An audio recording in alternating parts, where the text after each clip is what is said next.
Namaste. Good morning, good afternoon, good evening, wherever you may be across the planet, around the world. My name is Greg Prescott from In5D.com. And you're tuned into another Spirit Chat here on a Friday night. Is it Friday?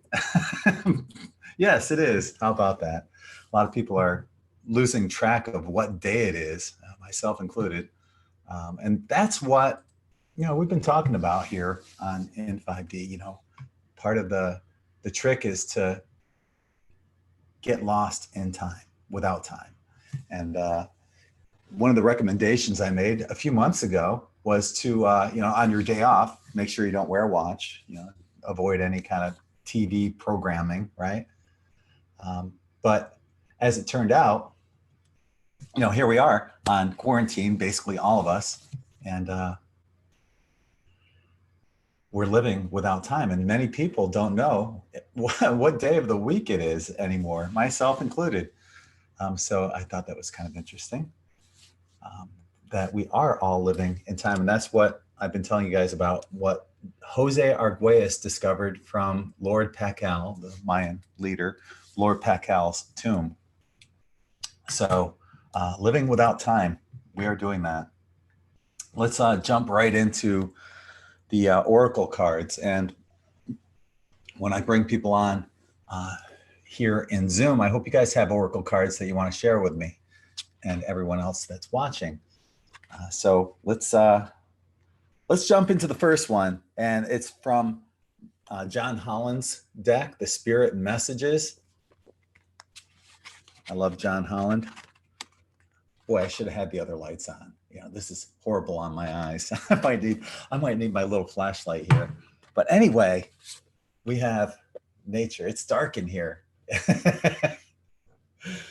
Nature is our card. And that's what I'm going to turn my lights on here so I don't have to strain my eyes. Nature. Hey, that's better. All right. So yeah, our first card, oracle card of the evening. Batting in the leadoff position, number 1, John Holland's Nature. Okay, so yeah, and with nature, I would imagine goes grounding too, right? So nature. This is a time to absorb the healing properties that nature has to offer. Your mind, body, and soul need nourishment, energy, revitalization, and strength. Nature has much to offer, so take this time to connect and spend some quality time outdoors. It's a great idea. And ground. I plan on going to the beach. I've been bottled up in this house for quite a while, and I have access to a private beach. I'm going there on Sunday, so try and stop me. Our next card is from the Goddess Guidance Oracle deck. And who do we have? We have Damara.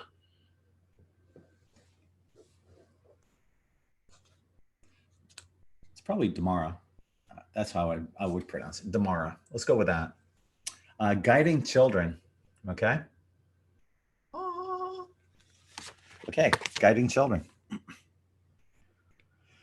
You are good at helping, counseling, and healing children. Use your skills to help children now. I think a lot of us are doing that right now, just with the exposing of the deep state and what's going on with these horrendous child traffickers and pedophiles that are going. And there's going to be a lot of children that are going to be saved. And boy, they're going to need a lot of healing too. But let's read what it has to say here. One can be gentle and a fierce protector simultaneously. My vigilant focus on keeping harmony within households stems from my desire for children to maintain their youthful awe and sense of wonder. How else will we ensure that they'll see and speak with the fairies? How else will we foster the continuation of children's healing laughter? Join with me in guiding the children, and you'll see your own imagination sparked by these amazing young beings. Your own enthusiasm and youthful spirit attracts the children's respect and attention. I'll lead you toward young people who can benefit from your help. Some of us, like my daughter and me, are child magnets. They run up to us for no reason. I don't know if they see our aura or feel the energy that we're putting out, you know, but yeah, children are just attracted to my daughter and me. And that's one of the reasons why I became a child and family therapist, so I could help these at-risk youth. I would ask the other therapists, give me your most difficult cases, the cases you don't think you can, reach the children through. I'll take them. And I did take them.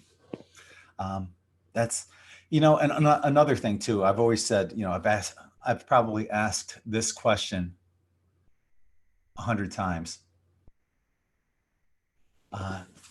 and probably 1,000 times actually. If there was no such thing as money, what would you be doing with your life? And for most people, majority of answers I get would be, oh, I'd party, I'd have fun, I'd travel. But what I would do, and usually what I'll say at that point is, okay, so you partied all you wanted, you traveled around the world 10 times, you've seen every place you wanted to go, at least.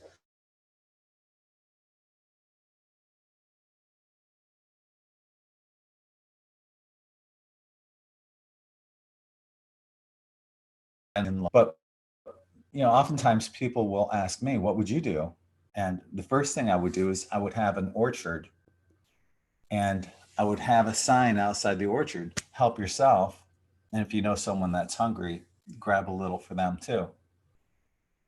And the other thing I would do is I would help children find their true divine purpose for being here. And it would only be basically guiding them. What are you interested in? What would you like to do today? Oh, here's a fun idea. Let's try this and see whether they enjoy doing whatever that is. I would probably encourage how to develop your metaphysical abilities. And if there was certain areas that they were interested in, I would try to foster those areas, stuff along those lines. So yeah, children has always been an important part of my life. And let's send out a lot of positive energy out there for all these children that are about to be rescued and saved, and or who are in the process of being rescued and saved through child trafficking. Bless their souls. They're going to need a lot of love and compassion.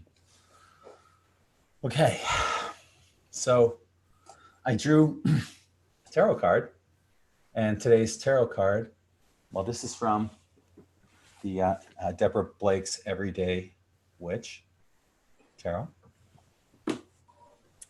And this tarot card is the Six of Wands. And we see a celebration going on here with the Six of Wands, a gathering. She's giving to the other person. She has an abundance and she's giving it away as well. Notice that there's a gold dragon on her dress too. So the gold dragon represents prosperity and wealth.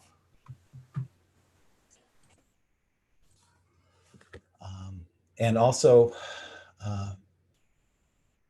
there's a red, she's handing out red roses, and the symbolism, everything on all the cards, no, it doesn't matter what deck you're using, everything has meaning. So you're looking at the colors and everything. So they have red roses on here, and the red rose is a symbol of love, longing, or desire, and admiration or devotion. So I see the feeling I'm getting though is this is victory. There's a party going on, and it's a victory party. So we're on the precipice of something huge, and there's going to be a gathering, and it's going to be beautiful. It's going to be absolutely beautiful. Okay, today's high-pitched frequency. If you've been feeling tingling sensations on your crown, that's today's high-pitched frequency. It's a B major. It's the crown chakra. So embrace that. I noticed, I'm going to do a screenshot here. Let me get to that page. Here it is. Okay, now I can do a screenshot. I noticed that Ellen DeGeneres still is wearing the ankle bracelet. What's going on with her? You know, why is she being detained? What has she done? The answers are going to be coming out soon. Today's Schumann resonance is looking like this. Let's take a peek here. Look at the amplitude. It went up to 63 recently. And that was during this spike right here. Here's a bigger picture of the Schumann. Once again, we see these like Morse code kind of dots going across at the 16 and the 24 mark. So I find those interesting. You know, I'll be opening up the Zoom chat room here shortly. And when I do, I'd be curious what you guys think about that. Another interesting thing I ran across earlier. Apparently, the AMC theaters are filing for bankruptcy. So, you know, I guess, you know, if you really missed paying, you know, $15 for popcorn, I guess, yeah, might be a good thing. You know, the way I see it, though, is, you know, Hollywood is full of propaganda. So, you know, these theaters are just agents for propaganda, as far as I'm concerned. If you look at whatever's in the theater, and I have no idea what's in the theater right now, right? And I really don't care, because what I can tell you without even looking is that chances are it probably has a lot to do with murder, death, violence, war, you know, killing. And that's all they push. It's that negative fear, propaganda, BS. And I'm sick of it. I won't watch a horror flick just because of the negative vibrations it brings me. Even at night, when you go to sleep after watching something like that, your subconscious is playing it out in your mind. And chances are you're going to have horrible dreams that evening. Let's see, what else do we have here? Oh, let me go back to the screen share.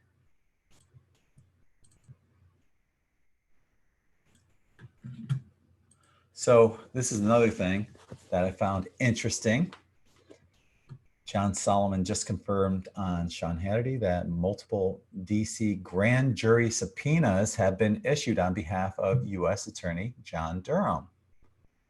This could be we the people moment.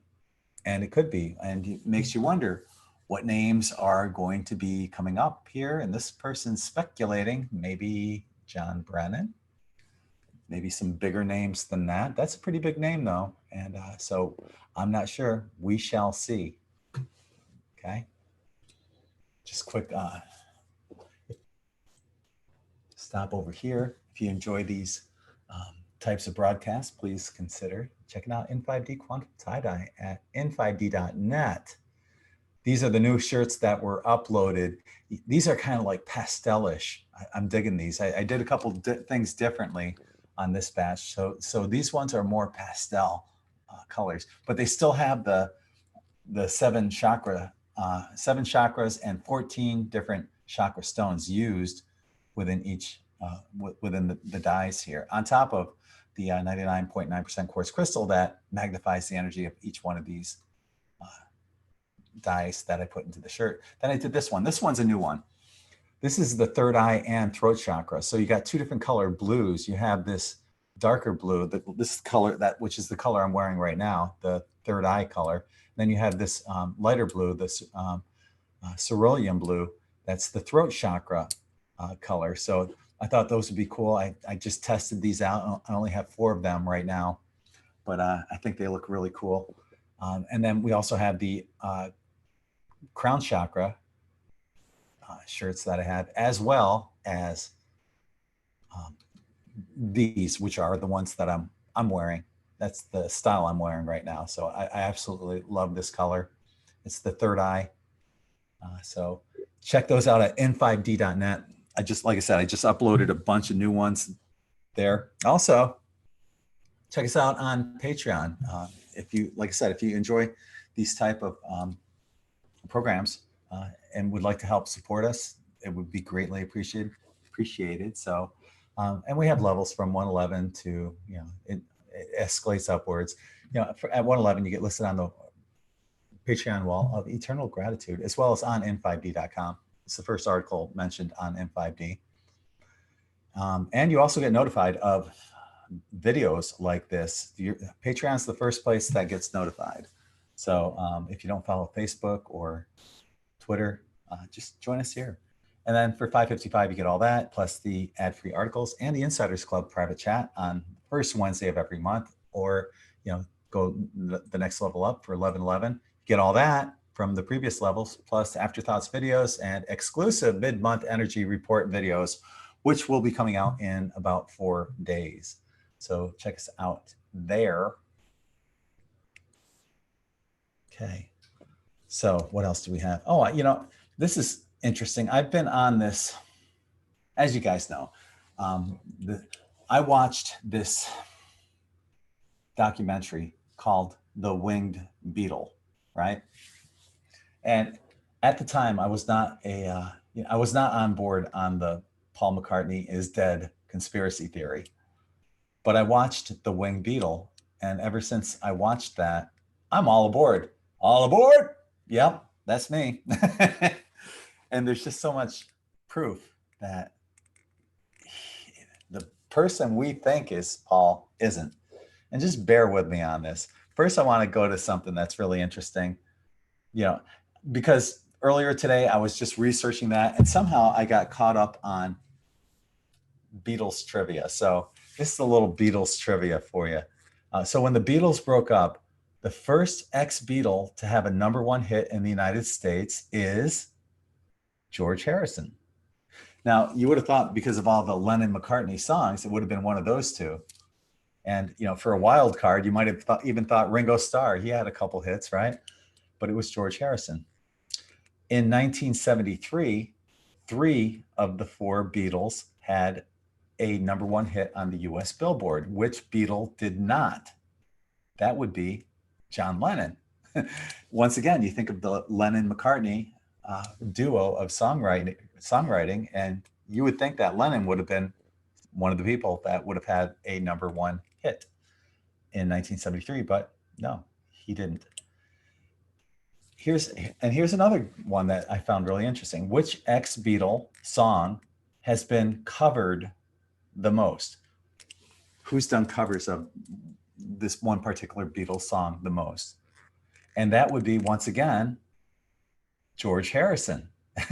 Of all the Beatles, his song, My Sweet Lord, has been covered by more people, more bands, more musicians than any other song by an ex-Beatle. So I thought that was all really interesting. And then, any of you that do follow the Beatles, you know that they kind of went on that spiritual kick, but it was only basically George Harrison was the one that really got deep into the, transcendental meditation, and even learned how to play the sitar, which is probably one of the reasons why he fell behind in playing the electric guitar with the Beatles toward the end of, when the Beatles were together. Because there were people coming out like Hendrix and Clapton and Jeff Beck, all these, Jimmy Page, all these great guitarists were coming out, and they were blowing away George Harrison at the time. So the art of playing lead guitar was escalating, and he was kind of thrown back by learning how to play the sitar. But he was following his own heart and doing his own thing. And to that, I say right on, and I praise anyone that has the courage to do that. So that led me to looking at something. I want to show you guys this real quick. Screen share. Okay. So this is a picture of Paul McCartney with the Beatles singing Hey Jude in 1968 when he was 26 years old. Here he is 5 years later. Does that look like what's going on here? to me, there's something drastic going on within those 5 years. To me, what this looks like is plastic surgery gone wrong, horrendously wrong. And it's hard to keep up plastic surgery over a period of time. And after this would be post Paul McCartney's death in the car, where he actually did kind of look like him, but it got a little worse as he got older. So anyway, that's clearly not Paul in the right picture. But it was a great song that I got that from. That was from that song. I forgot. It's a Twin Flame song, "My Love" by Paul McCartney. So and Wings. So that was a pretty cool tune. What else do we have?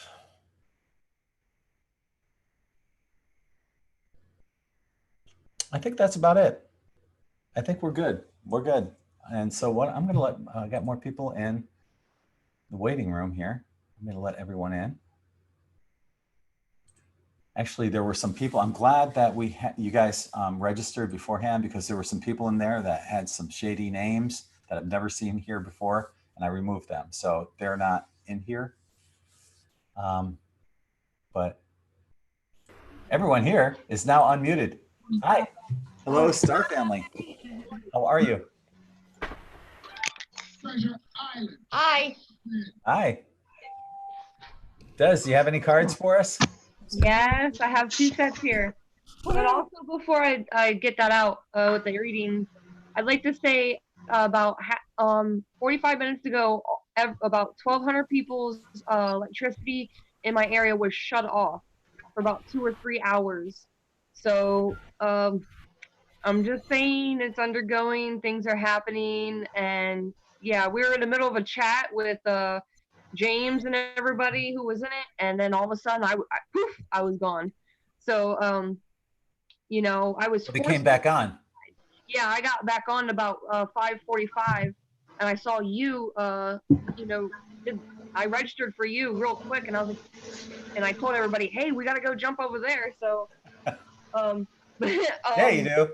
we gotta all meet up. Hold up. That's right. I live in Pekin, Illinois, and if anybody else, is in this area, they sent me an email. The Ameren, Illinois, SoCo, they said it was a power, something with the cords or whatever you call them, the string thingies. Power lines. Yeah, they said there was something wrong with that, but for almost 3 hours, right? It was just. Are there any bad storms going on there? No, it was clear skies, and then 5 minutes right before they turned on the power, there was chemtrails going right over us, and the sun was disappearing behind the chemtrails. Okay. So, it was just kind of weird, all in all. Okay. So, yeah, it was good though. Blessed to be outside and blessed to be in the sun. That's all, Yeah. There's always a positive with the negative. So, as I have 2 readings right here, this has a lot to deal with healing and a lot of peace offering and a lot of protection. So we're going to start off with the white buffalo calf woman. So she comes in today knowing that, you all have a peace offering to, give, and there's a peace that's coming our way at the same time. Just know that any situation that you're having to feel energy towards, it's time to challenge your perspective on that situation. Flip your perspective. What is bothering you the most in this perspective? What do you need to go in and change about yourself? So this is coming out and saying, flip your reality a little bit. Go in that other person's shoes that you have an issue with and see what their trigger is and how you can heal from yourself. What's the trigger that you have within yourself that's mirroring that other person? So, and that's where the peace offerings coming in. Give peace. Forgiveness is the number one thing you should give out, especially to family, anybody who's, you need to check on at this moment. I believe, calling up your family, checking on everybody that you can. That's the number one thing right now. We need to be together because it's coming. There's something coming, and today I felt it really strong. And this is where Archangel Michael comes in, okay? He's having a huge he's wrapping his wings around us at this time. Protection, lots of, guardians around us at this time. We are not alone in a situation that's happening. So if you have a stale negative energy towards something or someone, try to find it in your own perspective. What's the positive outlook that you can have towards that situation? What lessons have you learned with that situation? What can you take from that situation that will help you heal those triggers? And call on to Archangel Michael when you need to help ground those situations and those triggers. Because if you keep getting triggered and triggered, it's not, and you're not healing those triggers, you're not letting that peace offering come up, you're digging yourself that bigger hole, and you're not letting Archangel Michael come in and help you. Because the angels won't come in if you are, voiding them off. So that's one energy field that's, happening today. We must ground. We must, look at the other perspectives of, our family. Come from a place of peace within yourself, of forgiveness. And that's where, the moon is coming in. We just went through a full moon in Libra.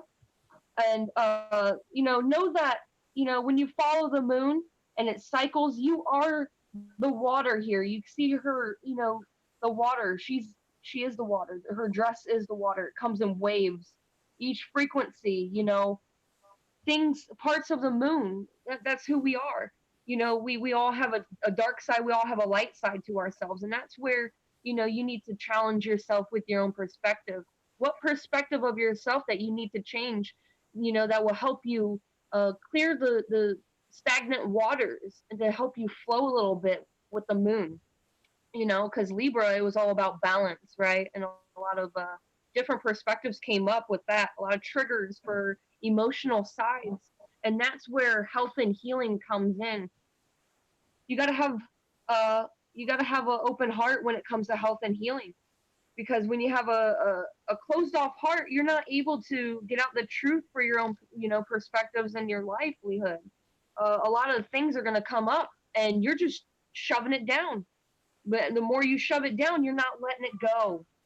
You know, there's a lot of things that are coming up also with the old ways of life. Let's say Hollywood, you're listening to music that no longer persists you, watching movies that are no longer good for you, like you were talking about AMC. What movies are you watching that you shouldn't be watching, that are actually, you're latching onto, your emotional side is actually latching onto, and it's not doing you any good. So therefore, instead of meditating, you're going into a different place of life and you're holding on to those energies. So this angel, what's his name? Zachariah, he's actually asking you to let go. Let him surround his purple violet energy around you.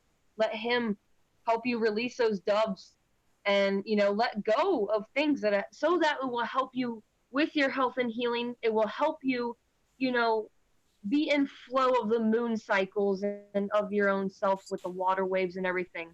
So the message and challenge for today for yourself is challenge your own perspective with everybody that's surrounding you at this moment. Let go of the TV. Let go of anything, like, say, Facebook. Let it go for a day or two, and jump into a peace, a full bliss of peace within yourself. Know that you are the water, the tides of the water, and you have to go with the flow and free of everything that's no longer consisting to you. And your health and your healing does matter. So we are the water waves. We are the ocean on Gaia. We are Gaia.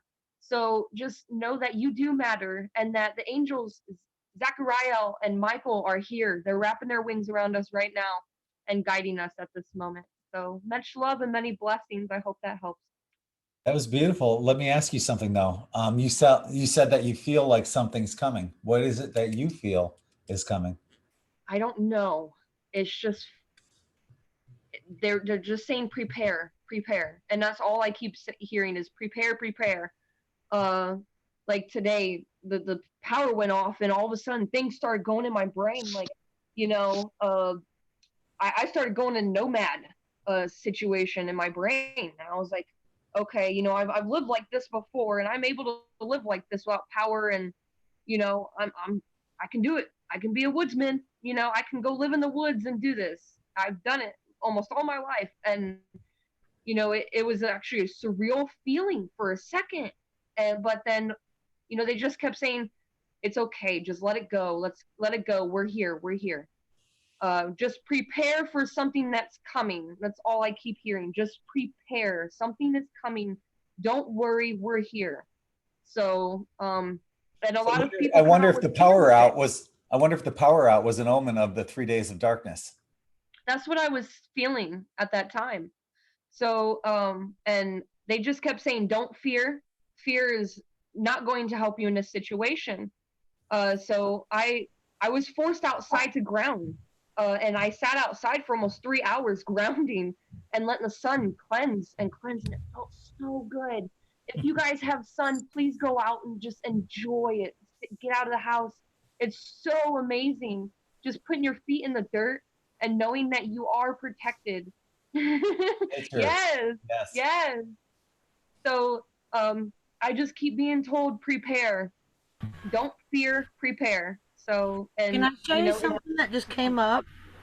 Can I show you guys something that just came up? I'm not going to play it. I'm going to click through and show you just still shots of this that came up. If y'all want to see it, I'll give you a link. Um, Let me see. I and this has been all day. We've been talking about feeling something and preparing and everything like this, and then this just popped up. Um, these are, I haven't heard it. It just popped up. This is an inverted view. Let me get. Come on, where'd you go? There. That's an inverted, and this happened on April 7th, 2020. These pictures were taken. Let's go through this. You can see a lot of the sun dogs, but also look at all of these in here. There's a bunch of ships in here. Uh, the I found this quite interesting. Do you think that any of this could be what we're feeling? Wow. I mean, this is pretty that's pretty heavy duty there, you know? That's pretty cool. I definitely believe that there are thousands of ships up there. Yeah, and this is that's who did it. Oops. Did you see it? Let's see. I wanted to pause it with it on her name. Pause, pause, pause. Oh, Ah, yeah, yeah. Gina Colvin Hill. Yeah. yes. Yeah. She I just believe I'm friends posted with her this. on Facebook. Yep, she just posted that. Mhm. I thought, and then as Desiree was talking, it just popped up that she had just posted it. I thought that was quite interesting. Okay, cool. Yeah, definitely. Thank you for sharing that. That's pretty wild. It's a thought, isn't it? Yeah, they're out there. Okay, that's where I stay, out there. Out there.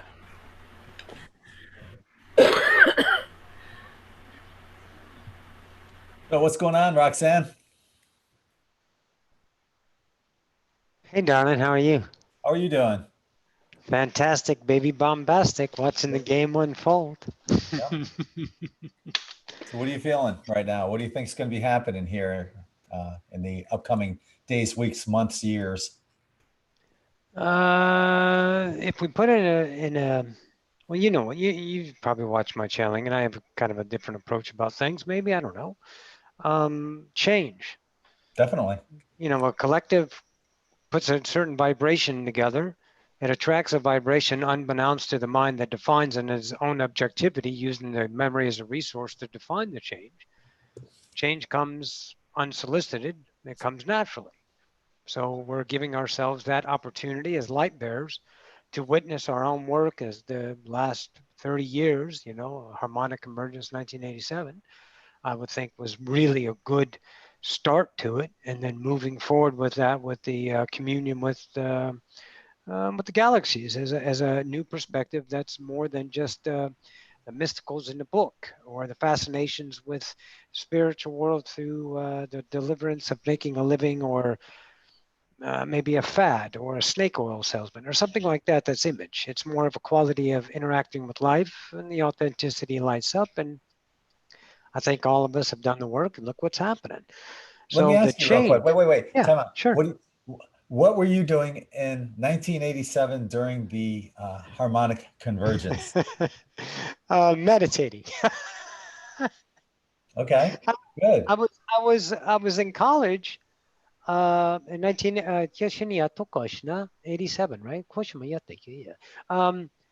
Right before I went to Ohio State, I was 1987. I was in college, and I was exploring religion, consciousness through different ideas. So that's where I was. I was in Ohio, Columbus, Ohio, as a matter of fact. So I think that the work that everyone does enlightens the self enlightens the co-created reality of the human psyche, and then we start to see up the skirts of the ones that are leading us, and then we can make different choices about those realities through our own consciousness, and creating little mini worlds that attract a big larger world. And maybe the worlds are starting to show its chasm and its separation between a continued 3D world and a 4D type world, or that energizes the idea of self-worth and expansion of consciousness through authenticity, and not being led so much, and finding the leader inside. So uh, what's going to happen is really difficult, but for certain, change. And I love the change that comes naturally to me, because I embrace my own existence to experience the change instead of trying to make it something before it happens, because I'm not that smart. I'm really intelligent, but I'm not that smart. And if I think in time, I have to use my past. If I allow the now, then it flows to me in a new perspective, you know? So that's why I love listening to you guys and the perspectives and the reality, because it's an absolute, unequivocal education I'm getting. I can't buy this amount of input other than my own collective, right? Right, right. So I find the ones that vibrate in my reality, and I focus on that, and I experience the growth of myself and understand the perspectives through my own self. I created this physical idea of Roxanne as a human from the collective of Roxanne the whole, Mhm. and exploring that world. And I love the shit you talk about. Cool. I do. That's a great So way of looking at it too, you know, yeah. from your perspective. Oh yeah, it's everything is about I am. I mean, we make objects. Look at the object. And as the object is a meaning, and how we interpret that object becomes our reality. So if the object's a bottle of water, and the water itself is good, but the plastic is bad, then I'm having a polarity time about this in and of itself that is actually an extension of my own subjective universe. So I looked at it like this: oh, I create my reality through my perception, and my magnetism starts to create those things that allow me to explore my own awareness. So booyah, yeah, perspective for me. In Well, how 1987, Yeah, where were you? Yeah, yeah. I was in Pennsylvania playing lead and rhythm guitar in a hard rock band called Sweet Revenge. We were close. Where in PA were you? Scranton. You were in Scranton. Oh, you're on the, yeah, that was on the east side. Yeah. Oh man, yeah. Because I would always go back between Columbus or Cleveland and Virginia, where my parents lived at. So I was always taking the turnpike, and then cutting down and dropping down into DC. Yeah, that was awesome. I Yeah. drove that a lot. See, but at least in 87, I was heavily involved into the Matrix. I was drinking like a fish and Hey, but that's part of your sleeping journey, around. and you're better for it. I live to tell about it. Yeah, yeah. It Boy, forged you in the fires of humanity. yeah, they were experiences. So Yeah. it was fun, Sculpted that isness that presents itself today to us, so we can expand our own. right? Don't sell yourself short in front of me. I'll kick your Okay, butt. all right, all You're right, awesome. all right. Don't do it. Thank you. Hey, Mary, Well, we have somebody asking, Anne is asking, how is your niece doing? Oh, I was going to bring that up. Actually, the next day she started feeling better after we set out all the health and healing intentions to her, and she's not completely out of it yet, but she's 1,000 times better and is improving every day. So, from my heart, thank you all who sent out this that healing energy. I really, really appreciate it, and can't thank everyone enough. And keep it up till she's home and the baby's. So far, the baby seems to be okay. So I'm very grateful for that. That's awesome, awesome, awesome news. Yes, And it does absolutely. show you the power of, you know, thoughts and intentions, sending love, Absolutely. healing Oh, up. that's so funny. Guess what card I just pulled? Hang on. I don't know. See. Intention. Do you want to read that for us? Yeah, after I get my cheaters and a flashlight. I wanted to, when I'm done, I wanted to follow up on something that Roxanne said. Intention, card meaning, your intentions create your reference. Let's start that again. Your intentions create your experiences. What do you intend to happen? Make sure that your thoughts and feelings reflect your true intentions. By drawing this card, the angels ask you to take an inventory of your expectations. What do you expect to happen today, tomorrow, or in the future? These expectations are the seeds of your intentions. An intention means that you have set a goal and intend to achieve it. Your intentions drive your experiences. The angels ask you to choose and infuse your intentions with love.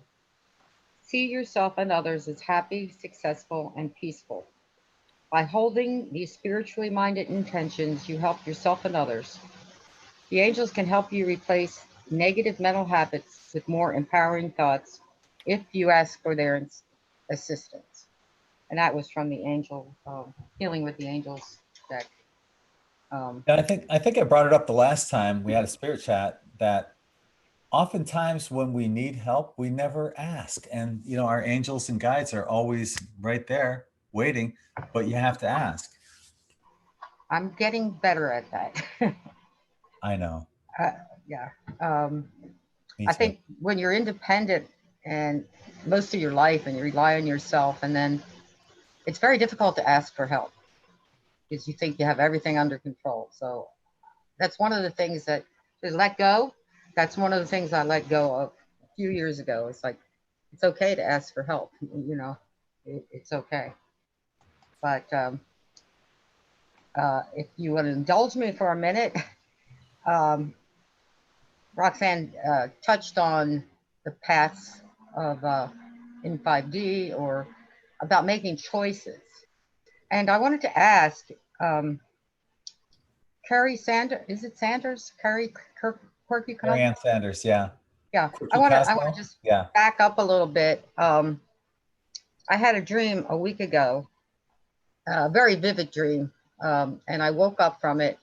And in that dream, there were huge doorways of glass, total glass. And it was like when you see it in an airport, where you leave an airport or you come in, these really big doors. And in this path were three exits. In other words, 1, 2, and 3.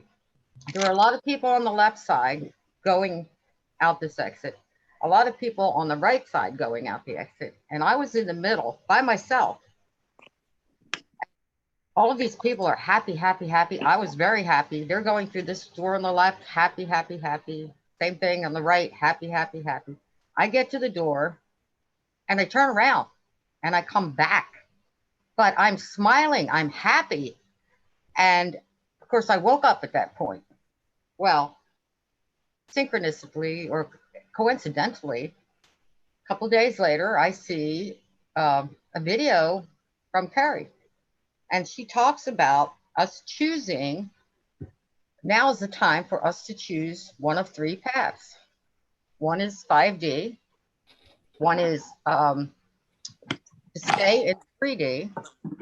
And then the third one, and I have to look it up because it was going to a crystal city. You remember me mentioning that I keep having dreams about being in a crystal city? I don't know if you remember. I mean, I talk a lot. So I'm like, which path have I chosen there? I mean, I've spent half my life trying to remain balanced and stay in balance. So I just wanted to see if anyone had any thoughts about this. If it resonates with anyone. Three different ways, three different choices that we might have right now. Well, the first thing that comes to me is the dream I had about the three tidal waves, but that's not really three options. Although it could be, you know, maybe the first wave is one option. The second wave, option two, converges with that, and then you still have a third option. But it was a little different than that. Maybe it also has something to do with the three waves of volunteers that Dolores Cannon talks about. I don't think so. Let's see what anyone else thinks. What do you think, Phil? I'm going to throw you right in. Oh, yeah. Throw me under the bus. I'm going to silence myself. Hold on. So Okay. three, you know, you think of Trinity, three, Mother Maiden Chrome, Father Sage Sun. For a stool, I mean, you can't really balance on you have to really balance on a one-legged stool. On a two-legged stool, you're still having to balance. But on a three-legged stool, finally you have some stability. So three is the first number of stability. And three choices. Now this is the first time I've heard that we've got three choices, but what I will say to that is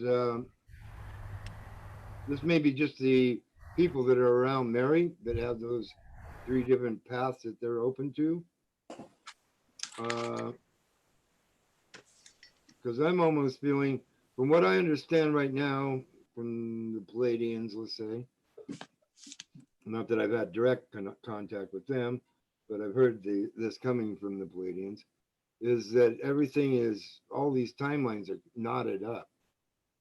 And so only if we can unknot them a little bit that we're going to have any path out of this instead of just falling, you know, going around in a loop. So that could be. Wait. What caused those knotting up of the timelines? Because from what I understood, there's been this bifurcation, and you know we're boiling down to like one of two timelines, basically. Yeah, you got me on that one. I can't remember exactly what they said caused this knotting up, but I kind of think it's just that we were supposed to be way ahead of the game before we got here. So we've come into the most. We're trying to get our stuff together here while we got all this energy and waves coming in from cosmic. The sun's popping off. We got, you know, and so it could be just that that's causing it. We're just in that time. And had we gotten it down to just two or three timelines, then it couldn't have gotten that knotted up. But we came into this with so many different viewpoints, and they were trying to divide and conquer in as many areas that they can, right? The rich from the poor, the white and the black, the Democrat and the Republican, and you know, the list just goes on.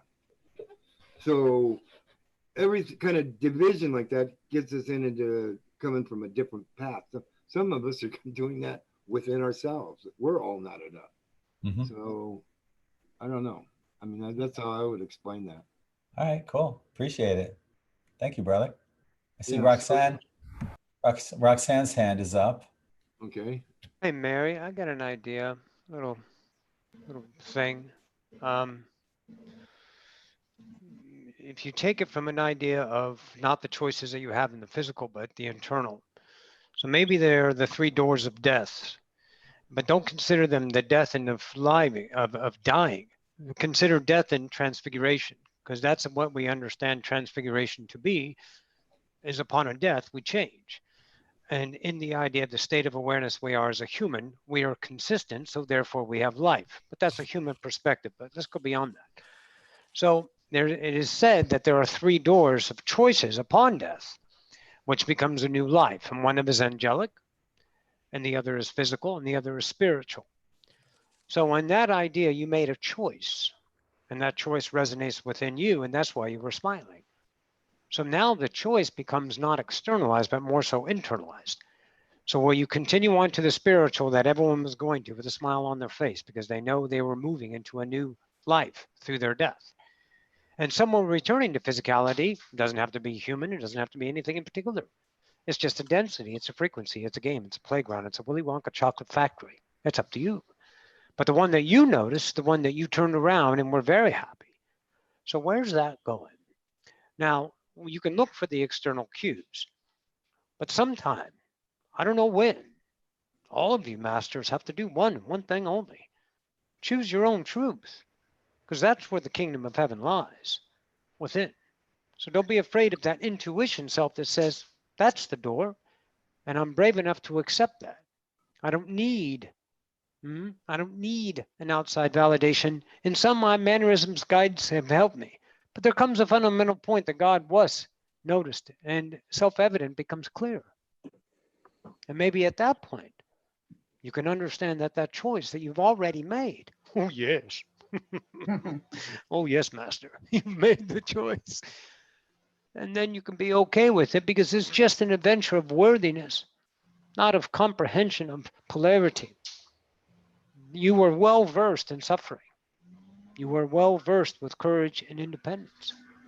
You have mastered your own emotions and a lot of ideas. But now you're moving on to a different relative reality. Choose it. Let it surprise you. You're worth the journey, master. Truly. Anyways, hi, I'm back. Very good. Thank That's you. awesome. Thank you. That's a slightly different perspective than I was looking Well, hey, at, man, but isn't that cool? You got something yes, new. yes, it's perfect. Enjoy. And I mean, I know internally I have made choices, and it kind of aligns with my thinking. Yes. Oh, good. But Good. thank you. That's brilliant. Everyone, Phil, thank you too. Yeah. Well, Appreciate it. you should actually, the thanks go to Roxanne because that was a way better answer than mine. Well, I don't put I don't hold up a 9 or a 10 when you give us your Right. your brilliance. You know, if I did that, I don't know where we'd be. For one. That's Wait a great. minute, let me I get my love that. pen. Love that. So Stephanie has her hand up. You might need to unmute yourself. There you go. Thank you. Yes. And I was just going to let mine slide by, but they won't let me. So what I got when you said that is you're on the middle path. Very few people choose the middle path. And you did. And you're very happy about it. That's it. The end. Nice. Also a very good answer. Yeah. Yeah. Much better than my convoluted one. Nice. Sorry, folks. Very nice. So if anyone else has cards they would like to read for us as a group, I can jump in anytime. I see Phil's Okay. got some cards up for us. Alrighty, yay. So, we started out with indolence, and then we got the strife card, or wait, the victory card and the strife card. So, I'm looking at it that we're going to be, because of the indolence that we're in, there's going to be some strife, and we will have victory. So that's the way I'm reading that. And we've got 2 fire against water, so passion is going to win over emotions. So that's something we have to be watching out for. You know, is that we don't we don't forget the heart in any decision that we're making in this time and place, because things are going to get. I tell you what I'm really sensing, folks, is that the time is coming. We're in this galactic wave where the spiritual people that get it are going to become more blissful, and the people that are asleep or don't get it or refuse to get it are going to be frantic, fear, anger, and yeah, very dangerous. So protect yourselves, send love, and be compassionate. Yeah. Now is definitely a good time to practice being a chameleon. I don't think we have a choice, right? That is Well, we always have a choice, Greg. We always have a choice. So I drew a card from the Magical Mermaids and Dolphins. And this one is called Pay Attention. So got a beautiful mermaid and just playing with a dolphin. But the message is notice repetitions. Oh, I'm sorry, repetitious. Notice repetitious signs and your inner guidance, as this can yield valuable information. So what signs are you seeing that's coming up in your life? Do you guys notice like certain things? I always tell people, for example, if you're born on July 1st, so that'd be 6/1, you'll probably notice the time would be 6:01. Or if you're born on November 13th, you'll probably see 11:13 a lot as the time. I see my birthday come up all the time. Of course, my birthday, the month and day add up to 11 also. So it's a powerful thing. I'm always looking at synchronicities for numbers. My name, if you break it down letter by letter, it's got 3 7s in it, G being the 7th letter, my name having 3 G's. So I've got 777 in my name. So 7s I see a lot. I see 9s a lot because I'm a life path number 9, final completion. So I see a lot of 7s and 9s. I also see, repetitive numbers like 222, 555, those kind of numbers, triples like that. So I'm curious, what kind of numbers everyone else sees. Oh, we have a hand up. Brandy, what's up? All day, Diane knows this. I was telling them I've been seeing 0000 and 1111 all day long. Nice. And my birthday is 9979. So do you see 909 a lot, or have you noticed? No, I see 999 because mine is 9979. Yep. It's 3 9s. Yeah, but all day today is 000 everywhere. And I was telling them, and Diane looked it up earlier. I don't remember what it said now, but as she was looking it up, I still kept coming across 1111. But today is also 000 because it's 04102020. Okay, cool. So there's actually 4 zeros in this day. Which is what did Diane said it was a reset, right? I think that's what she said. She said it was a reset. But yeah, it happens to me all the time, and I pretty much figure out what the guides are trying to tell me. Because I just do whatever they tell me, and I just listen to whatever they tell me. Mm-hmm. I see it all the time. Yeah, I'm glad you're paying attention to that because all these numbers do have meanings, definitely. Yeah, so that's what I've been seeing today. So 000, 4 zeros, which is the day is 4 zeros, and then I've seen it at least 10 times today. Wow. Yeah. Yeah. Angel number 000 is going to bring a financial security and stability into your life. This angel number is a symbol for progress and moving forward with your dreams. Angel number 000 is a very special message we receive because we have 4 numbers 0 appearing in the sequence. And then 111 is, let's see. Angel number 1111 is a message from your angels to be very aware of your persistent thoughts and ideas as these are manifesting quickly into your reality.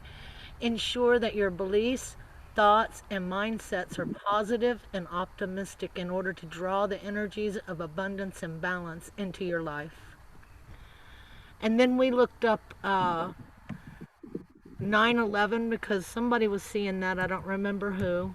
There's someone on It was like on Bell. YouTube right now that's saying that they see 911. Yeah. 911 is a highly karmic and spiritual number that encourages you to pursue your life purpose and soul mission as a light worker. Angel number 911 indicates that the angels are telling you that a new door has opened for you as a product of your positive thoughts and intentions and actions. Then Phil had us look that one up backwards, 119, and that backwards, that is a message from your angels that the positive energies you have been sending out are now being returned in kind, and you are being well blessed by the universe. Your angels prompt you to keep your thoughts and aspirations high and expect to see success on all levels. And I think the last number we looked up was 333, right? Angel number 333 symbolizes age and encouragement, just like the angel number 1313. It means that your angels are just nearby, ready to help and reassure you that your plans are going well. The number 333, as well as angel number 614, also carries the energy of joy and inspiration. That was the numbers that we looked up earlier today. Yeah, cool. I appreciate that because I'm seeing a lot of those same numbers. People in the YouTube chat room on our In5D channel are saying a lot of those numbers along with 1111, 333, 144. There's another popular one. Let's see what else we have. 000, 999, 777, 333. 8888. Wow, 369. Tesla numbers, right? Those are good ones. Yep. Yeah. Yeah. So yeah, lots of cool numbers out there that people are reporting on. Dig it. Phil, yes. Yeah. So today, April 10th, 2020, you add all those numbers up, you get what, 18? Add 1 and 8 together, you get 9. 9 is the number. 9 Yes. is completion. You subtract 3 from that, you got 6. 369 Tesla. I love the Tesla numbers. I got lost in that one day and I was just writing them down and doing these charts and graphs, and I did that for hours, and I can understand how Tesla got so lost in those numbers and thoroughly understood them and ended up saying that those are the numbers of the universe, basically. Yep. He really did, man. He was really out there. I've read a lot of his work, and he was way out there. Oh, yeah. He was a visionary. He was a visionary. He belonged in a different age. If he came into this age, well, actually, maybe not this age, the next age, the age we're going for, he fit right in. So, Kaylin, the weather there looks magnificent. I made it from Philadelphia to Arizona. Can you tell? Yeah, it looks great there. Yes, I'm actually with my friend Sarah. I haven't been on the actual Zoom chat for a while, but I know I told you guys that I was driving from Philadelphia to Arizona to move here. And yes, the weather is fabulous. Everything is fabulous here, to be honest. Things have been coming nicely. I wanted to tell Diana, you mentioned the 000, and speaking of that drive, I kept seeing 000, and you know, we see a lot of the 111, 222, 333, 444, etc. But the zeros were really standing out to me, and it couldn't help but remind me of the Fool card. And I think that's a space that we're all in right now, which is that careless, almost happy foolishness where we're, you know, embracing the unknown. We've packed lightly. We know what's necessary. We know what to leave behind. And I want us to kind of consider that energy right now, because I think it's really powerful in this moment. Especially as we're watching these transitions that are happening with the people around us, and you know what we've been waiting for. I really like, Diana, that you shared that 000, and to remind me. It's, I mean, does anyone agree? I think that energy is awesome right now, the Fool card. Thank you. I love that card too. The Fool card. I love drawing it when I get it. Yeah, it's that playfulness. And we've been getting a lot of like the dolphin cards, and some people that are pulling oracle cards are saying fun, play. And I think, and of course, celebration. I think it's a reminder to have that, yes, like we're seeing a lot of things unfold, but staying in that, not positive energy. I know Roxanne mentioned authenticity and authentic energy, but you know, we're excited. There's some serious things happening, but we are always holding that space of, you know, light. And now we have to remind ourselves to not take it too hard all the time. So again, I'm really happy that Diana mentioned that. Well, enjoy your trip out there. Your I lifestyle moved changed. here. Yeah, your life. Yeah. Yeah. That's awesome. Speaking of that, if you don't mind if I mention, one of the messages that was coming through really strongly even before I left was the significance of our locations right now. Wherever we're at, we're meant to spread light. And I think that we know that, but again, I just want to share that reminder that we're crossing paths with people, whether they're, you know, extended interactions or just in the moment interactions. People are really, really opening up. I mean, perhaps some people think otherwise, because we're seeing people kind of freak out, especially those of us, like I see, like some, even on our Zoom chat, some people are still in the workspace, like physically, as they're listening in on these meetings or participating in these meetings. So there's a good chance they're dealing with a lot of that energy that we've left behind. I think it's important that we're remembering that, like, we've done a lot of that healing work, and to stay in that space and showcase in a humble way, but don't be afraid to show it. Like, I do think that that Fool card energy, that dolphin energy, the fun, I just want to remind everyone to stay in that space. And you know what? You bringing your energy from Pennsylvania to Arizona, it's needed. Everyone is exactly where they need to be, but you felt that need to anchor more light there. Not only did she just move from one place to another, she passed through every place that it took her to get there and spread her energy the entire way. That's why I used to love to be a driver. I need to get a vehicle. I'm so ready to go back out on the road. So much so that if I wasn't 57 years old, I'd stick my thumb out. But I'll tell you what, that's harsh. Been there, you done at? I'll pick you up. But yes, what you did was awesome. You spread your light all the way across the country to get where you're at. And I was very mindful, and you know, our intentions. And I know I've said before, affirmations, how I love working with affirmations and how strong that is.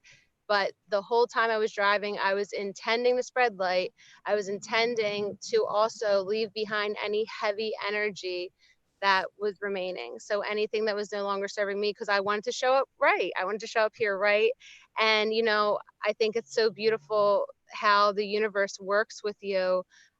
Since I've been here, talk about simple manifestation. I mean, it's in small ways, but it's been pretty consistent, and I'm working on keeping that momentum going. So if nothing else, like, think about your location, think about where you're at and how you know, light workers are spread out for a reason. And Greg, like, we love you for creating this platform to bring us together, but we also need to be mindful that some of us are spread out to spread that light. So really embrace that, guys. Wise words to live by. Thank you. Oh, are we having fun? Friday night. Now this brings me back to the 1987 harmonic convergence. Friday night. Oh gosh. Let's see, 8:15 on a Friday night. Chances are I wasn't doing anything spiritual in 1987. So it was probably being either playing out at some club or who knows what. I'm not going to go there. Let's keep this PG rated. Okay. So what were you guys doing in 1987? Driving tractor trailers across the United States. Were you aware of the harmonic convergence that year? Yes, I was. I enjoyed it. I watched the aurora borealis that year and everything. Mm-hmm. I was way up north where I could see it, and yeah, it was a pretty awesome year. Yeah, I was 20, I think 26 when that was going on. So yeah, it was pretty wild and crazy in my 20s. My 20s were a blur. What were you doing, Phil?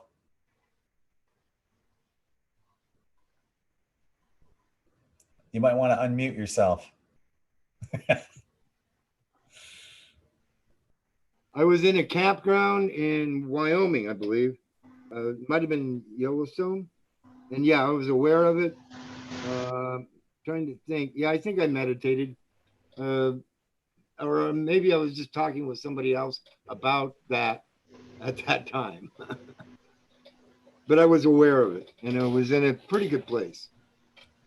I mean, anytime you're out in nature, it's a good place. You're Pluto and Leo, right? Yeah. Yeah. And a number, my birth year adds up to a 9, so completion on that one too. Awesome. Yeah. And if you add 8 and 25 together, that's 33. I love 33. Yep. My license plate adds up to 33 between the letters and numbers. Yeah. But yeah, your generation, I love that Pluto and Leo generation, because it's your generation that allowed my generation to do what we're doing here and to bring all these people aboard on like this platform right now. You guys held that flame. You carried that flame during times where, like, I was playing lead guitar in a band, jamming out. Last thing on my mind was meditating. Yeah, and especially being the triple Libra, I was way off out there. Well, I wouldn't say that was the first thing on my mind, but I was aware that that was something I should be doing at that time. So I was working on it. That's I was awesome. coming into those realizations at that time. Yeah. You are talking about 87, right? That's yeah. Where we were coming. That was coming out of the disco period there. That was pretty low. Well, no, that was the 70s. No, the 70s. 80s were hard rock. 80s were hair bands. My hair used to be like up to here back in the 80s. Yeah. Yeah. Okay, well. Okay, you got to prove that. Show us a picture. Nobody will ever see pictures of that. This is as close as you'll get to it. Yeah. But it wasn't, it was hideous. Wow. There are pictures and videos out there somewhere, but you won't find them on my Facebook or Twitter or anyway. So what were the rest of you guys doing in 87 during the harmonic convergence? Did anyone else participate, or maybe? I was only like 8 years old. So you weren't meditating? No, that didn't start until I was 13. Oh, wow. That's great that you started at such a young age.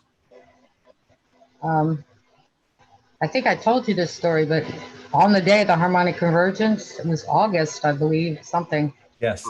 I was lying on the beach and meditating with my face down, my hands like this, meditating, when I heard the Om of the earth, like resonating everywhere. It was just incredible.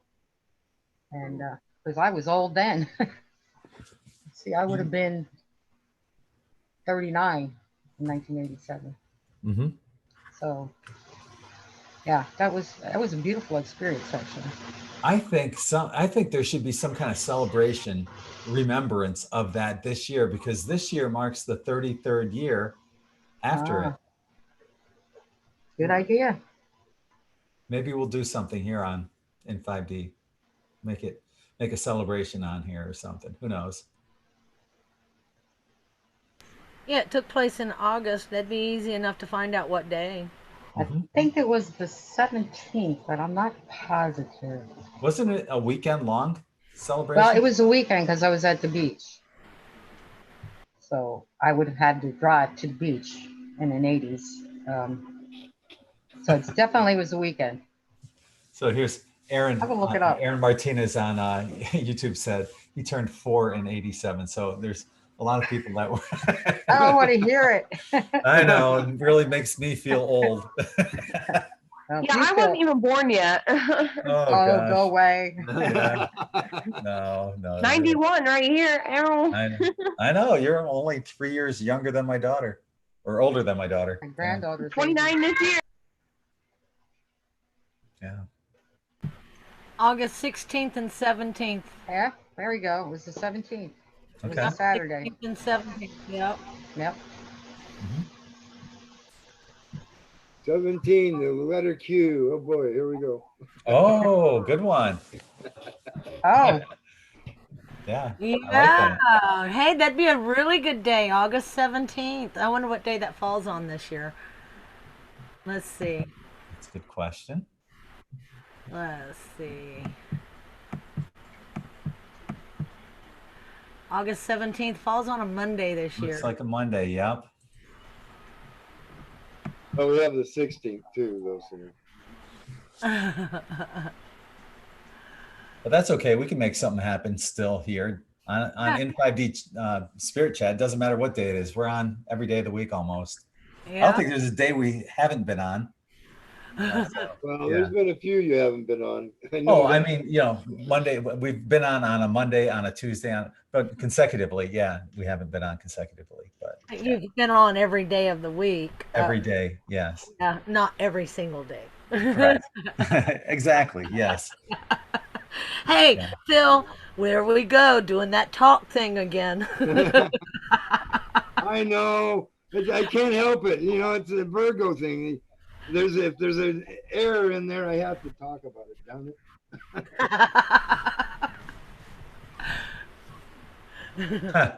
Pat is saying on YouTube that Pat looked me up on Google and got some old pictures on there. We gotta see them. Yes. No, we don't have to see those. Yes. I don't know how old he's talking either, or she, I'm not sure. But yeah, we don't need to go there. But Drew is saying, love the idea for the celebration for the 33rd anniversary of 1987. I do too. I think that's great. I think we definitely should plan on something. I'm down. Yeah. Maybe a day-long event. How cool would that be? Just take a little breaks here and there. Yeah. Hi. Hey, sweetie. It's Dahlia. It's not sweetie? Okay. No, it's Dahlia. Hi, Dahlia. Oh, yeah. Hi, Dahlia, sweetie. That's not my last name. It's my Clary. Oh, sweetie's your middle name. Okay. That's exactly what I would have said at her age. Sickening. And your age. Hey, do you want to hear this? I can speak to Blue. Like from Blue's Clues. I can do that. Well, let them hear you. Okay. That's my Blue's Clues sound. Damn. Hi, Dahlia. Hi, Dahlia. It's Dahlia. Hey. I'm sounding crazy. Hey, Peyton. Oh. What's her name? No, you got it right. Oh, hey Peyton. Have you missed her? Yeah. Hey Peyton. Hey Peyton. Well, say what you gotta say. Do you want to hear my blue sound? Like from Blue's Clues and You? Yes, I do. Okay. Please. Get It would my be little an put honor. my head down. Ba-bow, ba-ba-ba-ba-ba, ba-bow. That's from Blue's Clues. I think we've Blue's closed enough. Say bye. Bye. Okay. Hi. Bye. So we have a question on YouTube from Drew asking, could you explain the harmonic convergence? And so, yeah, let's check that out real quick. And this is what it is. The harmonic convergence is the name given to the world's first synchronized global peace meditation, which occurred on August 16th and 17th, 1987.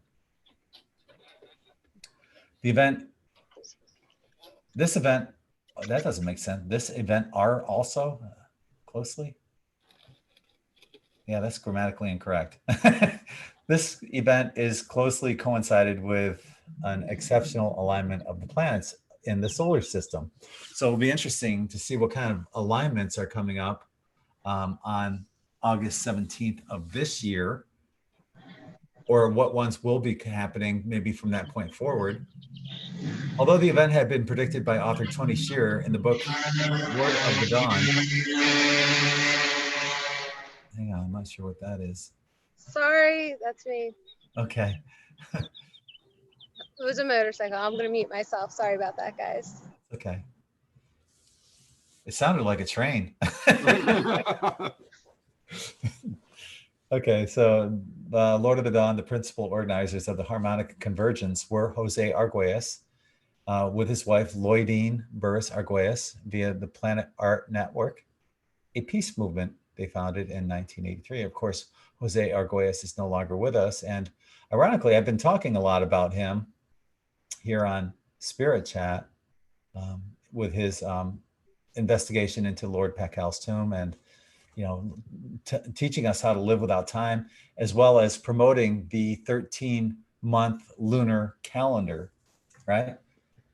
So yeah, you can read more about that. I'll leave a link in the more info section of this video where you can check out more on the harmonic convergence. And if there's any astrologers out there that would want to look in to see what kind of, you know, alignments we have coming up, then that'd be cool. Or if there's any really major alignments coming up anytime in the near future that are similar to that, that'd be really cool too.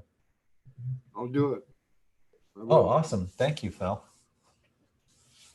Yeah, I dabble in astrology, but I don't know anything when it comes to that. It's fun to look into, it's fun to dabble, but you know, that's what makes me me. I'm jack of all trades, master of none. Okay, so what do we have here? I have somebody waiting to come in here.